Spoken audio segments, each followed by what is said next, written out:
You know that little tightening in your chest when you're waiting to turn left across traffic? Hmm. Turns out you're onto something. Buckle up because, get this.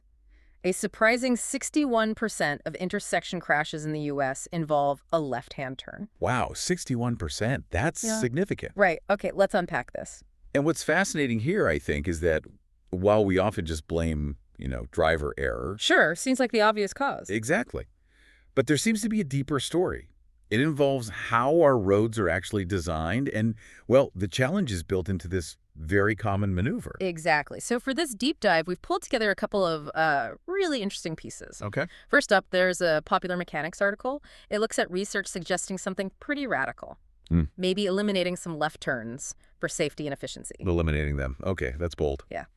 And then we're sort of shifting gears to look at an article from a law firm. This one digs into the legal side specifically, left turn right-of-way rules, because that's where things get murky. Ah, the confusion factor. Makes sense. So our mission today is really to understand why turning left can be so tricky, both from like a science or engineering standpoint and also legally. And hopefully give you, the listener, a clearer picture for next time you're making that turn. Precisely. By the end, you'll have a much sharper perspective when you're facing that oncoming traffic. Yeah, and if we think about it, that high accident rate, the 61%, Mm-hmm. it really does suggest maybe a mismatch, right, between how we drive, the roads themselves, and maybe even the traffic laws. It points to something systemic. Okay, so let's start with the science bit. The Penn State University researchers, they've been seriously looking at this idea, getting rid of some left turns. What's the core argument there? Well, their main point is that if you strategically eliminate certain left turns, you can actually see a notable improvement in road safety. How so? The reasoning is pretty logical, actually. Left turns, by their nature, cut across the flow of traffic. Right, you're going against the grain. Exactly. And often, you're relying entirely on your own judgment to find a gap, usually without a protected signal, like a green arrow. That split-second decision. That split-second decision Yeah. in a really complex, fast-moving situation, that's a huge source of risk. Mhm. Their analysis looked at crash data from different kinds of intersections and then modeled what might happen if you rerouted traffic to avoid those specific lefts. So, hang on, they're not saying we should all just drive in endless right-hand circles, are they? Ah, no, not quite like that. The idea is more about finding smarter routes.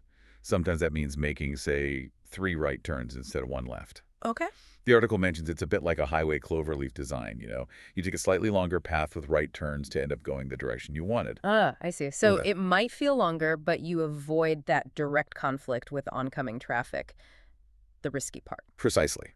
A right turn is generally much more predictable. You're merging with the flow, not cutting across it. It minimizes conflict. Makes sense. And the research suggests that these well-planned routes, the ones focusing on rights, can really cut down on those high-risk left turn situations. And you mentioned this isn't just theoretical. Some cities are actually trying this out. Yeah, the article names a few. San Francisco, Salt Lake City, Wilmington, Delaware, too, I think. Wilmington, Delaware, right. Yeah. They've already put some restrictions on left turns in certain areas. So if it works, why isn't everyone doing it? There must be downsides. Oh, absolutely. And the researchers themselves point this out. A blanket ban on all left turns. That's just not practical everywhere. There are definitely trade-offs. Right. Like the article mentions, okay, you make 3 rights to avoid 1 left, but then maybe you end up needing to cross a really busy street, but there's no traffic light there. Exactly. You might just swap one hazard for another, maybe even a worse one. So it's not a magic bullet. Definitely not. The effectiveness really depends on the situation. The Penn State research found that these kinds of restrictions work best at the really busy intersections, usually in city centers. Okay, that makes sense. More traffic means more potential conflicts, right?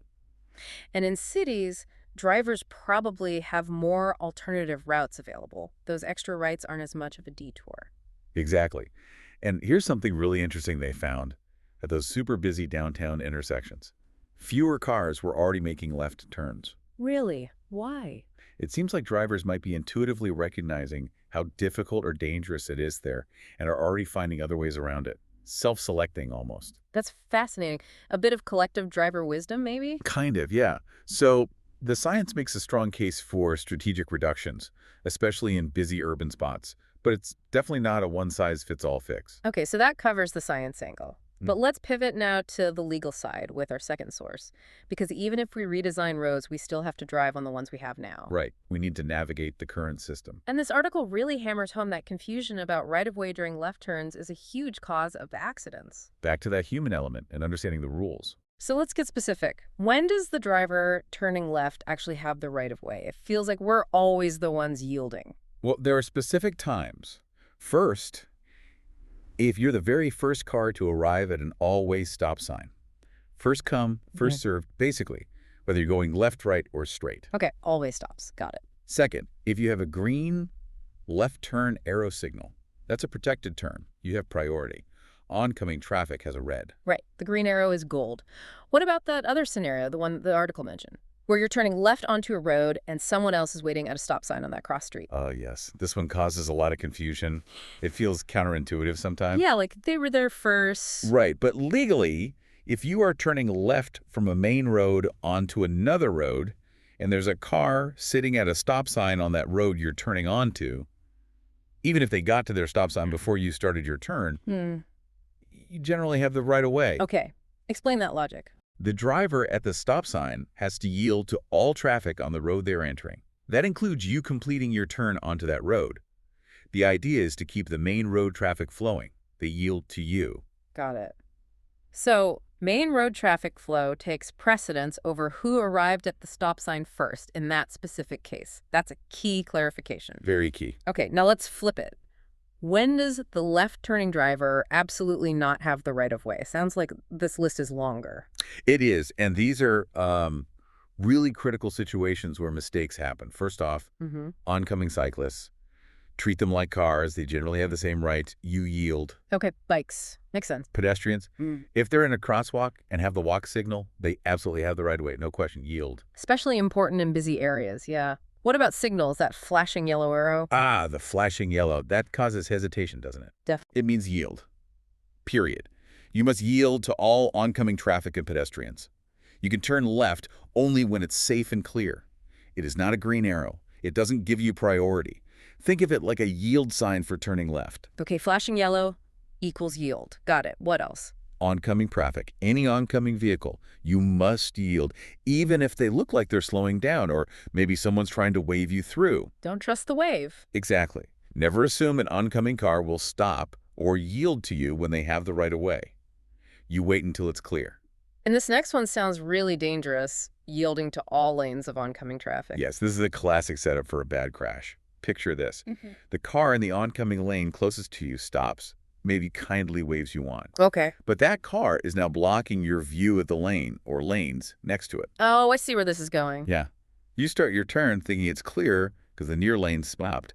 But bam, another car is coming in the far lane that you couldn't see. And you're at fault. Typically, yes. You, the turning driver, are responsible for ensuring all oncoming lanes are clear before you turn.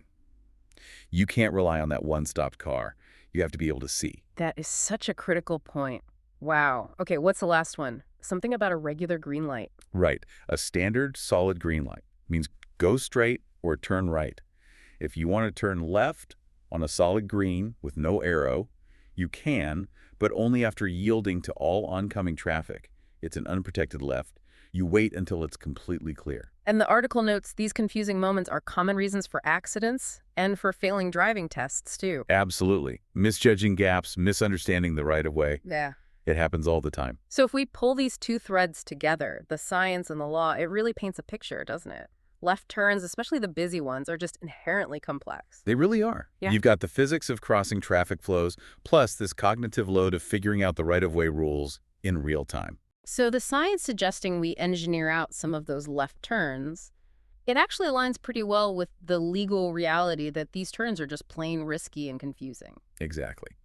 Reducing how often drivers face these complex, high-risk situations, especially where there's lots of traffic and potential for error, could logically lead to safer roads overall.